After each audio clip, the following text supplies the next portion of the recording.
Good day sa aking mga viewers. Lahat po yung i-update ko po kayo doon sa Bill is Boasting na madami pong nagtatanong sa akin about sa Bill is sa pagbo-boast.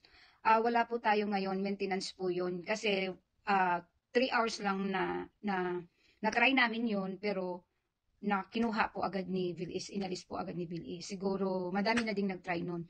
So kung gusto nyo mag-Bill is Boasting po, maybe product po siya. So, may mga store dyan na pwede kayong magpili kung ano yung mga items na kukunin nyo. Pero, hindi po tayo allowed na mag-scan ng QR code na pwede nating i-convert. Doon po sa mga waiting sa boasting about sa bill is, wala po tayong convert nun. Kasi, items lang yung ina-allowed nila ngayon. Madami po kasing nagme-message sa akin about dyan sa pag-boasting.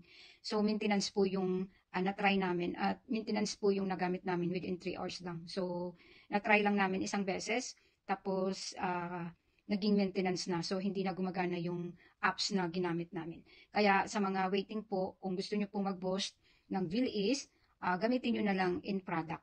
Meron po dyan na, may mga store dyan na allowed sila sa Villis na ibinuboost nila. Na halimbawa, yung limit credit mo is konti, pwede kang mag-boost or kung allowed ka na or available ka na mag-boost.